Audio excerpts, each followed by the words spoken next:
धारा 370 है जो जम्मू कश्मीर पर लागू होता था। जब धारा 370 थी तो ना तो हम किसी अन्य राज्य का कोई भी नागरिक वहाँ पर जाकर ना तो ज़मीन खरीद सकता था, ना तो वहाँ पर नौकरी कर सकता था। मतलब देश में, हमारे देश में जम्मू कश्मीर हमारे देश का अंग जरूर था, लेकिन ये बहुत ढेर सारे कानून ऐसे थे जिनको धारा 370 लोगों से अलग करती थी और उनको स्पेशल व्यवस्था देती थी। अभी जब धारा 370 संविधान में अमेंडमेंट, संविधान में जो है अमेंडमेंट करने पर जब आया ये, तो संशोधन जिसको कहते हैं, संविधान संशोधन करने के बाद में धारा 370 हटाई गई। तो अब कोई भी देश का नागरिक, किसी भी राज्य का व्यक्ति हो तो जाकर के जम्मू कश्मीर में रह सकता है, वहाँ का स्थायी निवासी हो सकता है, वहाँ ज़मीन खरीद सकता है, वहाँ नौकरी कर सकता है। मतलब इस देश में जो एक राज्य ऐसा था देश का, जम्मू कश्मीर, जो अलग व्यवस्था वहाँ के नागरिकों के लिए देता था, स्पेशल व्यवस्था देता था, वो स्पेशलिस्टाइजेशन संविधान में संशोधन करने के बाद में 370 हटा, तो आप वहाँ के ज़मीन के मालिक हो सकते हैं, वहाँ ज़मीन खरीद फरोख्त कर सकते हैं, वहाँ नौकरी कर सकते हैं। ये है संविधान की ताकत। हम संविधान, वहाँ पर धर्म के कारण नहीं बदला हुआ, किस चीज़ से बदला हुआ? संविधान से बदला हुआ। वो यहाँ पूरे देश के नागरिकों का हक और अधिकार कैसे मिला?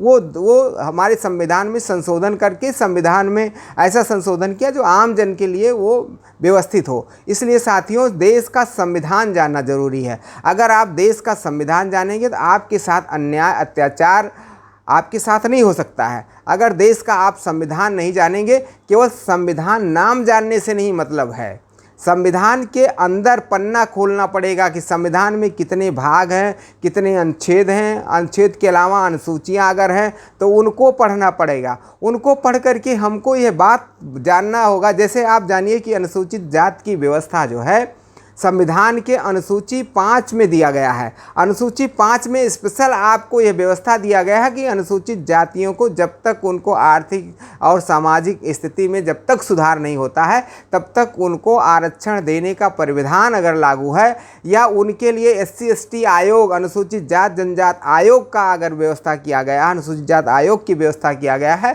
तो जो है हमारे संविधान के अनुसूची 5 में दिया गया है। अनुसूचित जनजाति का आयोग की व्यवस्था अनुसूची 6 में दिया गया है। इस तरीके से अगर अनुसूचित जातियों को सबल बनाने का काम कहीं कोई कर रहा है तो वो संविधान कर रहा है। इसलिए संविधान को जानना जरूरी है। अभी आपने देखा होगा कि EWS के तहत जो है संविधान में एक संशोधन किया गया जिसमें समान वर्ग के लोगों को भी 10% आरक्षण दिया गया। अब ये आरक्षण कैसे मिला?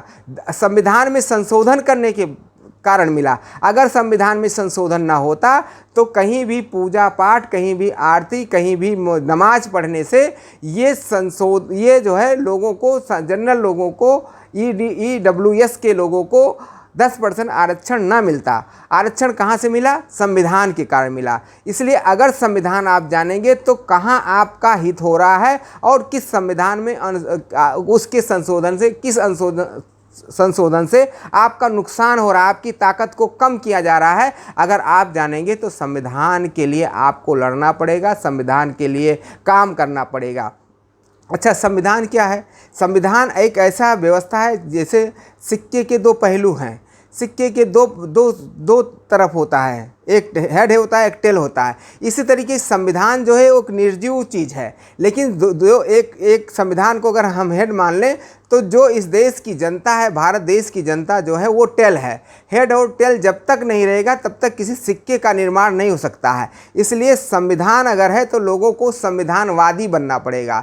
संविधानवादी अगर है तो संविधान की रक्षा होगा। अगर संविधानवादी नहीं है तो संविधान एक निर्जीव कागज का टुकड़ा है, उसको कभी भी हटाया जा सकता है। इसलिए अगर संविधान को कोई सजीव, कोई सजगता, उसको हित और उसको सुरक्षित कोई रख सकता है तो इस देश के लोग हो सकते हैं। जो संविधानवादी होंगे उनको संविधान के लिए जो है अपना जो है जान न्यौछावर करना पड़ेगा। और जब संविधान जैसे सुरक्षित रहेगा तो वो आपको सुरक्षित करता है, वो आपको संरक्षण देता है, वो आपको व्यवस्थित देता है। साथियों, पहले बहुत से विधानों में ये व्यवस्था थी कि अगर वो कोई किसी जात का व्यक्ति है, अगर छोटी जात के लोगों को मार करके चला जाए तो उस पर कोई मुकदमा नहीं हो सकता था, उस पर कोई धारा हत्या का धारा नहीं होता था। वो जैसे कुकुर बिलार को मार कर आदमी चला जाता है, कोई भी सज़ा नहीं है। उसी तरीके से पहले ये व्यवस्था थी कि जो भी यहाँ के मूल भारतीय निवासी थे, भारत के मूल निवासी को लोग जो है मार करके चले जाते थे और उन पर कोई भी अपराध नहीं दर्ज होता था। लेकिन जब से देश में 26 जनवरी 1950 में जब से देश में यह संविधान लागू हुआ, भारत का संविधान लागू हुआ, तो चाहे वो मुख्यमंत्री हो, चाहे वो प्रधानमंत्री हो, चाहे वो डीएम हो, चाहे आईएएस हो, चाहे राजा हो, चाहे रजवाड़ा हो, अगर किसी की हत्या करेगा तो उस पर 302 का मुकदमा चलेगा। अगर वो उसमें जो है साक्ष्य और गवाही में अगर ये सही पाया जाता है कि इसने हत्या किया है तो उसको 302 के तहत जो है वो उसको सज़ा भी मिलेगी। तो उसमें कोई भेदभाव नहीं है कि कोई संतरी है, कोई मंत्री है तो संतरी के लिए दूसरी व्यवस्था है, मंत्री के लिए दूसरी व्यवस्था। अगर मंत्री भी चोरी करता है तो उसको भी सज़ा है। ये भारत का संविधान है। इसलिए भारत की संविधान के लिए हमें आपको पुरजोर तरीके से लड़ना पड़ेगा, एक आवाज़ उठाना पड़ेगा। संविधान अगर सुरक्षित है तो सब सुरक्षित है। संविधान सुरक्षित सब सुरक्षित, ये हमारा एक कार्यक्रम चल रहा है। हम चाहते हैं हमसे आप मेल करिए। हमारा मेल है pradeepkori123@gmail.com। हम चाहते हैं कि आप जो है हमारे आप कमेंट के माध्यम से आप हमसे जुड़ सकते हैं। हम आपके कमेंट का उत्तर देंगे। आप हमसे पूछ सकते हैं कि क्या हम संविधान विशेषज्ञ हैं, हम संविधान के मास्टर हैं। इसलिए हम चाहते हैं आप लोग हमसे संविधान के बारे में जानकारी लें और हमारा आप लोग कैडर कराएं, क्लास कराएं। हम आपके साथ हैं और हम चाहते हैं कि देश में भारत का संविधान जन जन तक पहुंचाया जाए। केवल किताब हाथों में न दिया जाए, किताब में क्या लिखा हुआ है उसको उसके दिमाग पर छोड़ा जाए। और जब किसी के दिमाग पर छोड़ा जाएगा, किसी दिमाग में ये बात याद रहेगी कि हाँ, हमको अनुसूची 5 जो है वो हमको संरक्षित करता है। जब हमको ये पता होगा कि जो है हमारा अनुच्छेद 19 जो है स्वतंत्रता का अधिकार देता है, तो हमें ये पता हो जाएगा कि हम क्या कर रहे हैं। अगर संविधान है तो किसी नेता न बढ़िया की ज़रूरत नहीं है। अगर संविधान है तो आपको किसी अगुवा की ज़रूरत नहीं पड़ेगी। संविधान अगर है तो आप खुद अगुवा हैं, खुद आप आगे चल। अब आपको तय करना है कि आपको किसी के पीछे चलना है या खुद को मजबूत करके आप अकेले खड़े होकर संविधान आप जानते हैं, संविधान के तहत आप लड़ाई लड़ेंगे तो आप हर लड़ाई आप जीत सकते हैं। जैसे अभी भोजन का अधिकार आपको मिल रहा है, बहुत से साथी लोग कहते हैं कि हमें जो है भोजन के अधिकार के तहत जो है लोगों तक खाना की व्यवस्था फ्री में दिया जा रहा है। ये फ्री व्यवस्था वो देश के लोकतंत्रात्मक व्यवस्था है। पूरे दुनिया में एक महापंचायत का गठन हुआ जिसमें यह तय हुआ था कि कोई भी दुनिया का कोई भी व्यक्ति भूखा ना मरे। तो भूखा ना मरे इसीलिए देश में ये व्यवस्था लागू हुई। तो अब ये व्यवस्था लागू हुई कि देश में ऐसे लोगों को जिनके पास खाने की व्यवस्था नहीं है उनको खाना मुहैया कराया जाए। अब खाना कब तक मुहैया कराना है? जब तक उनके पास स्वतः व्यवस्था ना हो जाए। अब हमारी दूसरी लड़ाई होनी चाहिए कि हमें शिक्षा की लड़ाई से, अब हमको जब भोजन मिल रहा है तो हमें शिक्षा भी मिलना चाहिए, फ्री मिलना चाहिए। शिक्षा इस समय बहुत महंगी है। शिक्षा अगर सस्ती हो जाए, शिक्षा सरकार का कर्तव्य, सरकार का यह काम है कि देश के प्रत्येक नागरिकों के बच्चों को शिक्षा वो फ्री 0 से लेकर के हायर एजुकेशन तक शिक्षा में कहीं भी पैसे की व्यवस्था नहीं आना चाहिए। हर किसी व्यक्ति को शिक्षा में जो है वो शिक्षा फ्री देना चाहिए।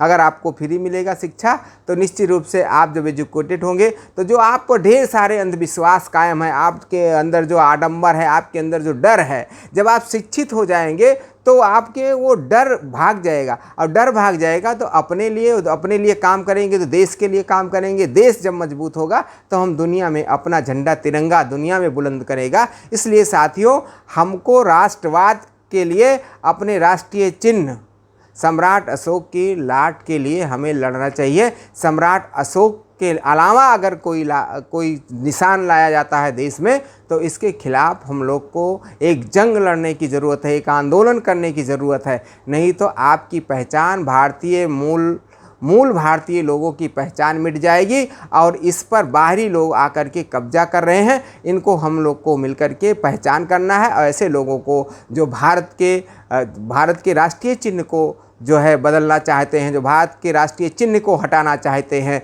हमारे सम्राट अशोक की लाट को हटाना चाहते हैं, ऐसे लोगों से हमको पहचान करके उनसे लड़ने की ज़रूरत है। और अपने राष्ट्रीय प्रतीक के लिए अगर आप लड़ेंगे तो राष्ट्रीय प्रतीक बचा रहेगा, प्रतीक बचेगा तो आपका भारतीय संविधान बचेगा, और भारतीय संविधान बचेगा तो आप बचोगे। साथियों, इतने के लिए आप सबसे आए हैं। आगे आप सब हमसे कनेक्ट कर सकते हैं, कमेंट कर सकते हैं, शेयर कर सकते हैं और हमसे आप पूछ सकते हैं। बहुत बहुत धन्यवाद कि आप, और हम हमेशा ये बात कहते हैं कि देश का न्याय व्यवस्था इतनी महंगी नहीं है जितना महंगा बना दिया गया। देश की न्याय व्यवस्था सस्ती है। अगर आप न्याय नहीं जानोगे, आप कानून नहीं जानोगे तो न्याय महंगा है। इसलिए न्याय महंगा है।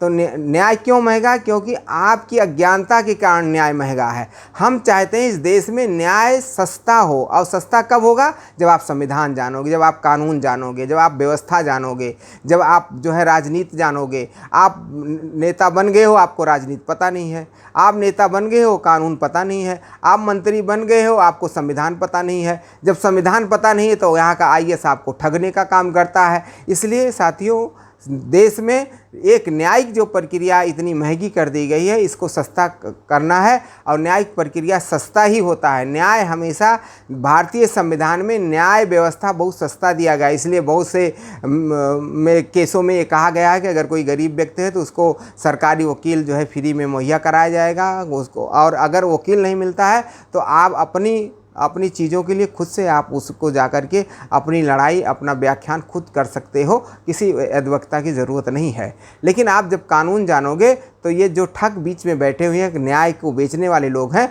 इनसे हमें होशियार होना होगा और इनको हटा करके हमें देश का जो न्याय व्यवस्था है, वो बार बार इस बात को हम कहते हैं, देश का न्याय व्यवस्था इतना महंगा नहीं है जितना बना दिया गया है। ये इसलिए महंगा है क्योंकि आपको जानकारी नहीं है। आपको जानकारी मुहैया कराएगा केस4 आपको घर घर, व्यक्ति जन जन तक उसके दिमाग में देश का संविधान जो है पहुंचाने का काम करेगा। हम चाहते हैं आप सब हमारा साथ दीजिए।